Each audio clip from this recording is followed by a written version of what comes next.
Morning I walked back into that courtroom, I wore the same shade of lipstick I had on the day I left Clover Ridge for good, burgundy. My mother called it too much every single time. I don't know why I thought about that on the drive there. Maybe because she was the reason I was going back at all. Maybe because some part of me needed to feel her close before I had to face him. I'd been gone for 11 years. 11 years since my stepfather, Gerald, sat across the kitchen table from me, slid a piece of paper toward me like he was closing a business deal, and told me that my mother's estate, the house, the savings, the life insurance, everything my grandmother had left to my mom before she died, would be going entirely to him and his daughter Priscilla. 11 years since he told me that if I wanted to contest it, I was welcome to take it up with his attorney. 11 years since I drove away from that house in Clover Ridge, Tennessee with a duffel bag, $340 in cash, and absolutely no idea what I was going to do next. I was 23 years old. People always assume something dramatic happened. A fight. Screaming. Dishes thrown. But it wasn't like that. Gerald didn't need to raise his voice.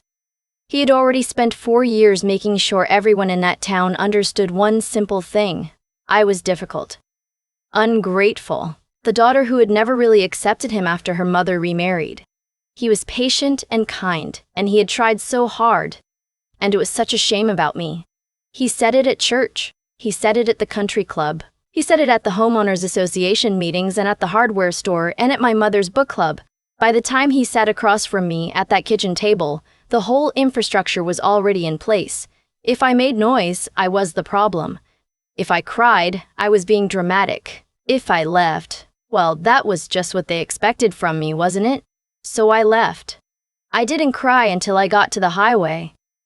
Then I cried for about 45 minutes straight and had to pull over outside of Cookeville because I couldn't see the road.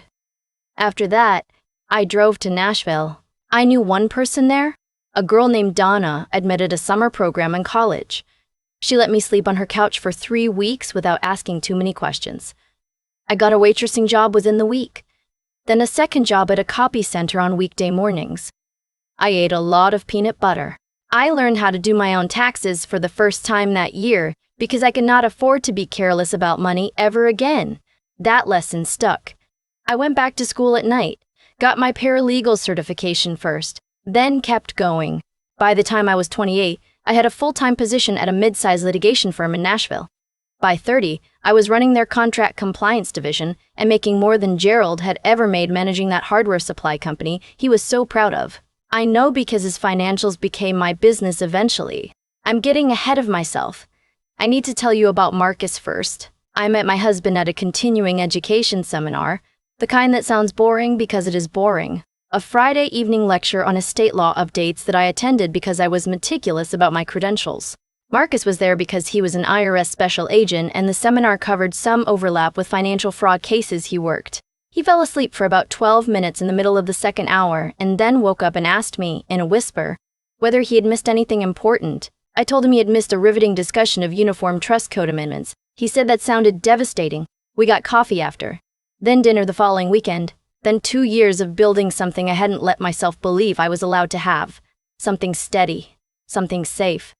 Something where I was not performing gratitude for being tolerated. We got married on a Tuesday afternoon at the county courthouse in Nashville with Donna as our witness. And then we went to a Thai restaurant and split a bottle of wine, and I thought, this is it. This is what the other side of that kitchen table looks like. I called my mother twice a year. Every birthday, every Christmas. She always answered. She never brought up the estate, never brought up Gerald. We talked about her garden and my job, and whether I was eating enough vegetables. I never told her how angry I was. I figured there was time. I figured she would outlive Gerald by a decade and then maybe things would untangle themselves the way they sometimes do when the person holding the knot finally lets go. She died in March. Congestive heart failure. She'd been managing it for 2 years and had not told me. I found out from Gerald's daughter Priscilla, who sent me a text message that read, "Your mom passed this morning. Service is Saturday at First Presbyterian. Thought you should know." No phone call. No details. A text, like she was notifying me about a schedule change. I sat with that for a long time before I could move. Then I called Marcus. He said, "Tell me what you need." I said, "I need to go back." He said, "Okay, I'll drive." I want to explain something about Clover Ridge because it matters. It's a small town, maybe 9,000 people, and it operates the way a lot of small southern towns operate, which is to say that the social hierarchy is quiet, firm, and almost entirely invisible to outsiders. Gerald had been embedded in that hierarchy for decades before he married my mother. He'd grown up there, coached youth baseball there, served on the town council. His family name was on a plaque outside the library. He was exactly the kind of man, that kind of town protects without being asked. I knew that going back for the service meant walking into his home territory with nothing but my own composure. I was prepared for that. What I was not fully prepared for was the moment I walked into the fellowship hall after the burial and saw Gerald holding court in the corner. Laughing, actually laughing, his hand on Priscilla's shoulder, while people streamed past my mother's photo on the memory table without pausing. I set down my cup of coffee and took 3 slow breaths. Marcus touched the back of my wrist, barely, and I felt my shoulders come down from around my ears. Then Gerald saw me. The laugh stopped. He said something to Priscilla. Then he walked toward me with his hands in his pockets and an expression on his face that I can only describe as controlled. The way a man looks when he's deciding whether to be gracious or dismissive and hasn't picked yet. He picked dismissive. "I'm glad you came to pay your respects," he said, when he was close enough that only I could hear him. "But I think you know this isn't really your place anymore. Your mother understood that. I'd appreciate it if you did too."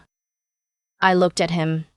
11 years. That's how long I'd spent replaying versions of this conversation in my head while I drove to work, while I folded laundry, while I lay awake at 3 in the morning in our apartment in Nashville.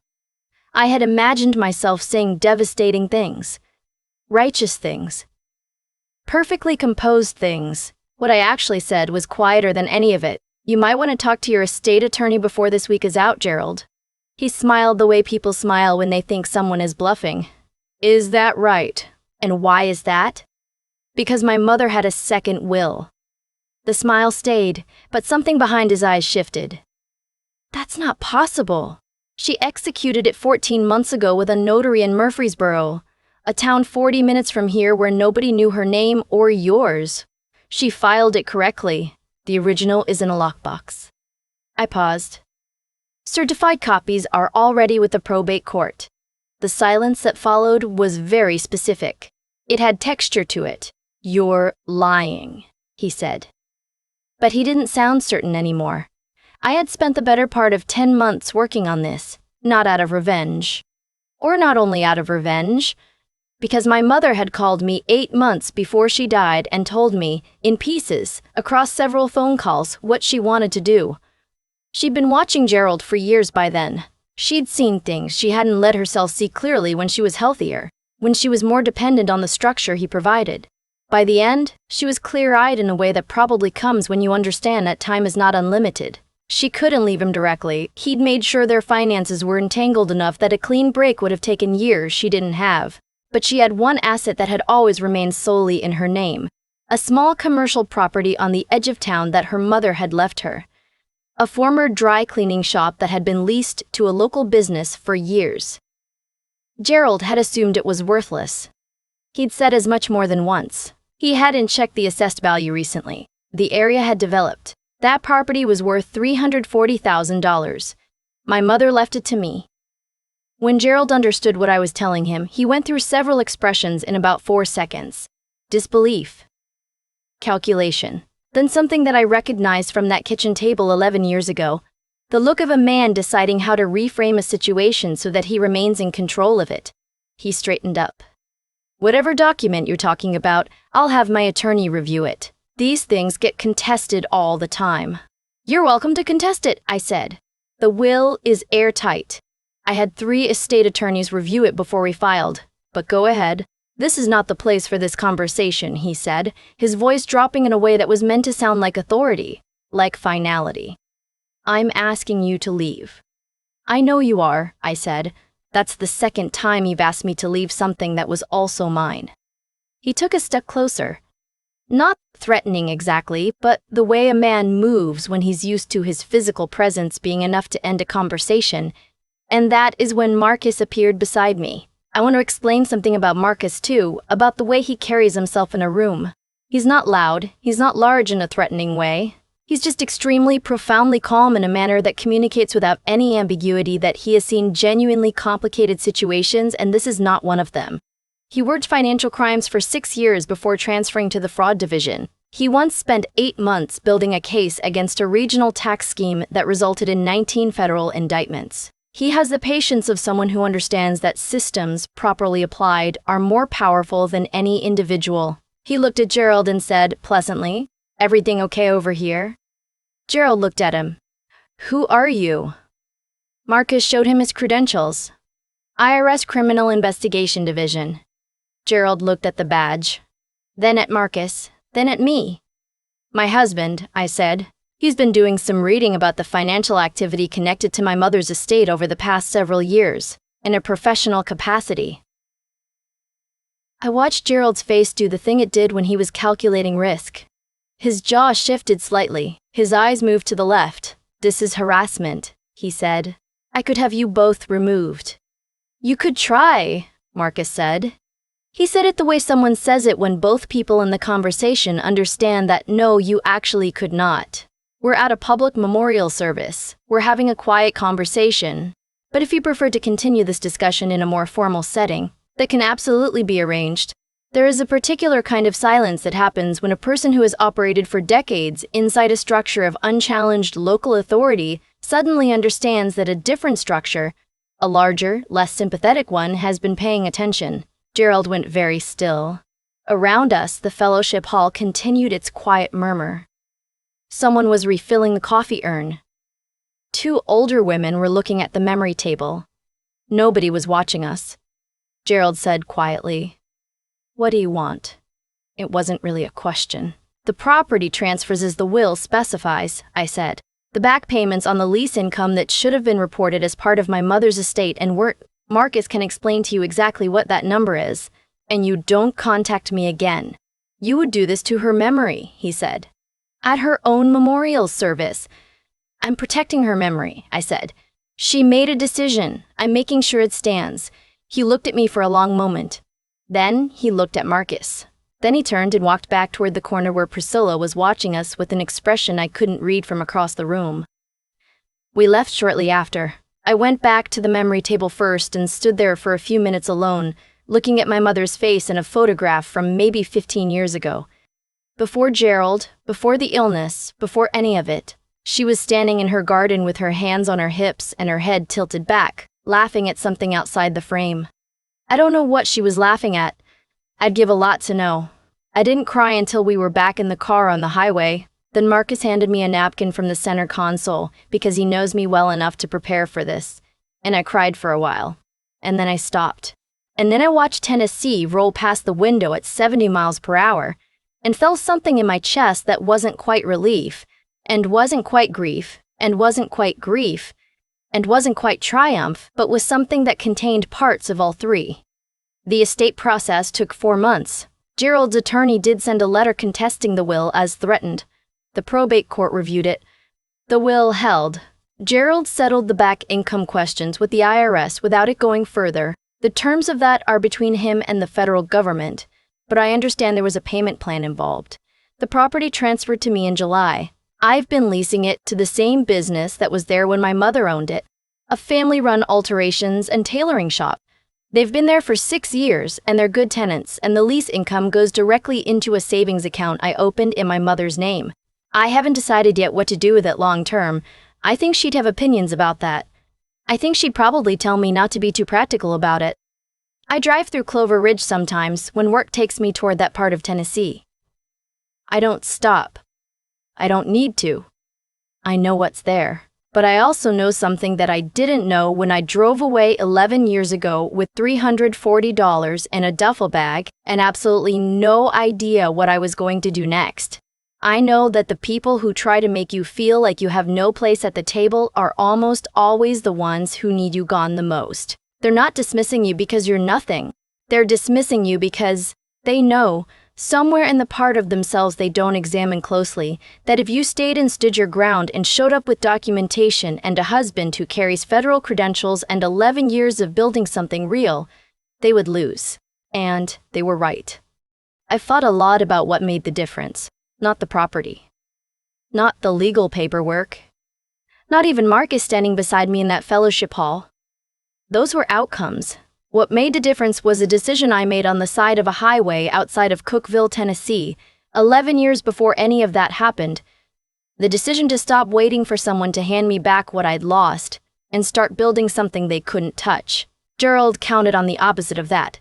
He counted on me being too hurt, too young, too far away, too without resources to ever become a real problem. And for a long time from the outside, it probably looked like he was right. I was gone. I was quiet. I wasn't making noise or showing up at his door or calling his attorney. People like Gerald read silence as surrender. They always do. It's one of the ways they stay comfortable for so long. But I wasn't surrendering. I was learning how estates work, how probate courts process contested wills, how lease income gets reported, and what happens when it isn't. I was building a career inside the exact legal infrastructure that would eventually matter. I wasn't doing it with Gerald in mind. I genuinely wasn't for most of those years. I was doing it because I had to eat, and then because I was good at it, and then because I was good at it. And then because it turned out that understanding how systems work is one of the most quietly powerful things a person can do for themselves. My mother understood something about that too, toward the end. She didn't have time or health to fight Gerald openly, but she had enough clarity left to find a notary in a town where nobody knew her name, and to sign a document that said, "My daughter gets this." She had enough left to call me across 11 years of careful distance and tell me what she'd done. That took its own kind of courage. The quiet kind that doesn't get witnessed. What I want to say to anyone watching this who feels like they've already lost, who signed the paper or drove away or went silent because they had no other option at the time, is that the story isn't finished when you leave the room. Gerald thought it was. He had restructured the whole narrative so thoroughly that my leaving looked like confirmation. She was difficult. She couldn't handle it. She's gone. Case closed. But actions have consequences that compound over time in both directions. The choices Gerald made across those years, the financial irregularities, the quiet mismanagement of an estate that wasn't fully his, the assumption that nobody credible would ever look closely, those didn't disappear just because I was gone. They waited, and when Marcus looked at them professionally, they were all still there, patient and documented and very interested in being noticed. The choices I made also compounded. Every semester of night school, every tax form I filed carefully, every hour I spent understanding how the law actually works, instead of how I wished it worked. Those stacked up too, invisibly, until they weren't invisible anymore. I don't think the universe keeps score. I don't believe in some cosmic ledger that balances itself out eventually. What I believe is simpler and more demanding than that. The kind of person you become in the years when nobody is watching is exactly the kind of person you'll be when the moment finally comes. Gerald became someone who cut corners and assumed impunity. I became someone who understood contracts. That difference showed up in a fellowship hall in Clover Ridge, Tennessee, on a Tuesday afternoon in March in front of nobody in particular. It was enough.